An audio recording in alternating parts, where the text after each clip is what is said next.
Halo teman-teman semua, yuk kita bedah satu topik yang seru banget dan penting sekali, terutama buat Anda yang bergerak di bidang agribisnis. Kita akan lihat gimana caranya mengubah hasil bumi lokal, mungkin dari kebun Anda sendiri, menjadi sebuah bisnis yang gak cuma untung, tapi juga berkelanjutan. Gimana sih caranya bertransformasi dari seorang petani menjadi pengusaha agribisnis yang sukses? Langsung aja kita mulai. Kita mulai dengan satu angka yang, jujur aja, cukup bikin kaget. 96%. Angka apa ini? Well, ini adalah persentase pasokan pangan untuk kota besar seperti Medan, yang ternyata masih bergantung pada pasokan dari luar daerah. Iya, beneran, Anda nggak salah dengar. Walaupun dikelilingi lahan subur, hampir semua kebutuhan pangan kota kita dipasok dari tempat lain. Nah, waktu kita lihat angka 96% tadi, gampang banget kan mikirnya, wah ini bahaya, ini sebuah kerentanan. Tapi, coba deh kita putar sedikit cara pandangnya. Gimana kalau angka ini sebenarnya adalah sebuah peluang emas? Sebuah pasar raksasa yang kosong dan siap diisi oleh para pahlawan lokal, oleh para petani dari dataran tinggi di sekitar kita. Oke, dari sinilah penjelajahan kita dimulai. Di balik angka ketergantungan yang tinggi tadi, sebetulnya tersembunyi sebuah potensi pasar yang luar biasa besar, yang belum digarap maksimal. Inilah inti dari peluang yang akan kita bedah bareng-bareng. Ketergantungan sama pasokan dari luar itu memang banyak risikonya ya. Harga jadi nggak stabil, ongkos kirim mahal, belum lagi kalau ada gangguan distribusi. Tapi di sisi lain, ini tuh seperti undangan terbuka bagi para produsen lokal untuk maju, mengisi kekosongan itu, dan pada akhirnya membangun kemandirian pangan sekaligus bisnis yang kuat. Jadi, pertanyaannya, gimana cara merebut peluang itu? Jawabannya ada pada satu konsep kunci yang bisa mengubah segalanya. Menciptakan nilai tambah. Ini adalah seni mengubah produk mentah biasa menjadi sesuatu yang nilainya jauh lebih tinggi. Nah, ini contoh yang konkret banget, biar kita kebayang. Coba lihat. Seorang petani mungkin jual cabai segar dari beras tagi seharga Rp30.000 per kilo. Tapi, setelah diolah jadi saus cabai berkualitas, dikemas dengan bagus, nilai dari 1 kilogram cabai yang sama itu bisa melonjak setara dengan Rp150.000. Ini bukan sulap, ini strategi bisnis cerdas. Grafik ini nunjukin lompatan nilainya secara visual. Dari bahan baku mentah ke produk olahan, peningkatannya itu bisa sampai 200 bahkan 300%. Ini adalah transformasi dari sekedar menjual komoditas menjadi menjual sebuah produk yang punya merek, punya cerita, dan punya nilai jual yang kuat. Dan untungnya tuh bukan cuma soal uang loh, pengelolaan itu bikin produk jadi lebih awet. Yang artinya kita bisa mengurangi kerugian pasca panen yang angkanya bisa sampai 40%. Itu besar banget. Ini juga membuka pintu ke pasar-pasar baru, menstabilkan pendapatan petani, dan bahkan menciptakan lapangan kerja. Jadi ini benar-benar kemenangan di semua lini. Oke. Kita udah tahu peluangnya ada, strateginya adalah pengolahan. Tapi mulainya dari mana nih?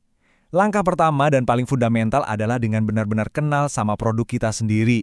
Kita harus bedah kualitasnya sampai ke akar-akarnya.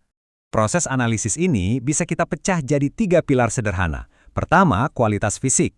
Apa yang konsumen lihat pertama kali?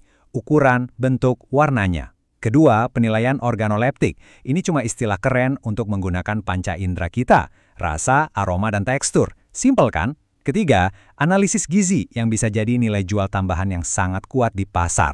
Dan yang paling penting, Anda nggak perlu laboratorium canggih buat mulai. Serius, alat analisis paling kuat itu udah kita punya dari sananya. Mata, hidung, dan lidah kita. Jadi, mulailah dari situ. Amati, cicipi, dan rasakan produk Anda sendiri. Itu titik awal dari semua inovasi hebat. Setelah kita kenal betul sama produk kita, sekarang waktunya kita keluar.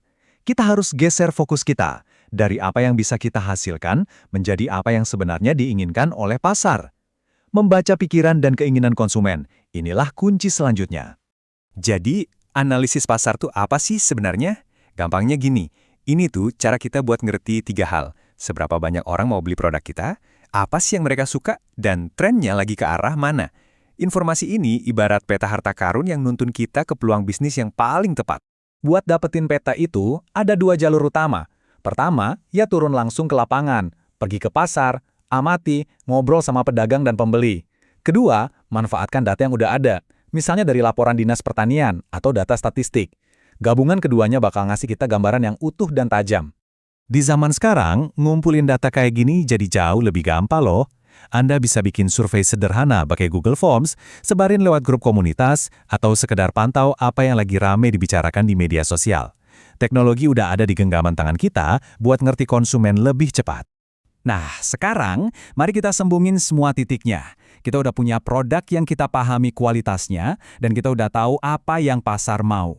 Langkah berikutnya adalah membangun jembatan yang kokoh di antara keduanya. Inilah yang kita sebut strategi pemasaran yang juara. Pemasaran modern itu bukan cuma soal jualan, tapi soal cerita. Ceritakan kisah di balik produk Anda. Dapatkan sertifikasi untuk bangun kepercayaan. Jangan pernah remehkan kekuatan kemasan yang menarik. Dan yang paling penting, tonjolkan apa yang bikin produk Anda unik. Misalnya karena khas dari dataran tinggi Sumatera Utara, atau karena bebas pestisida.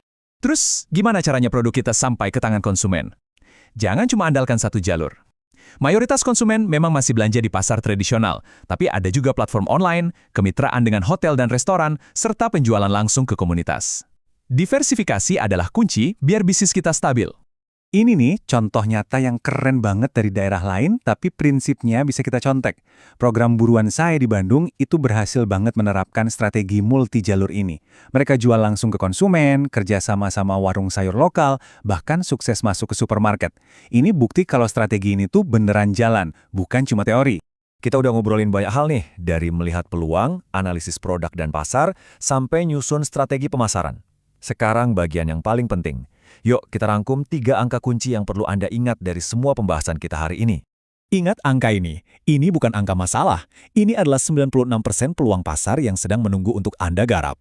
Sebuah lautan biru yang sangat luas untuk dijelajahi. Dengan penanganan dan pengolahan yang tepat, Anda bisa mencegah sampai 40% kerugian pasca panen. Ini kan keuntungan bersih yang langsung masuk kantong, bahkan sebelum Anda menjual satu produk pun. Dan inilah potensi puncaknya, kemampuan untuk melipat gandakan nilai produk Anda sampai 300% lewat inovasi, pengolahan, dan branding yang efektif.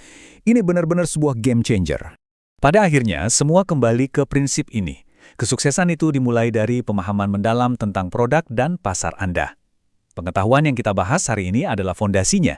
Jadi pertanyaannya sekarang bukan lagi apakah ini mungkin, tapi kapan Anda akan memulainya.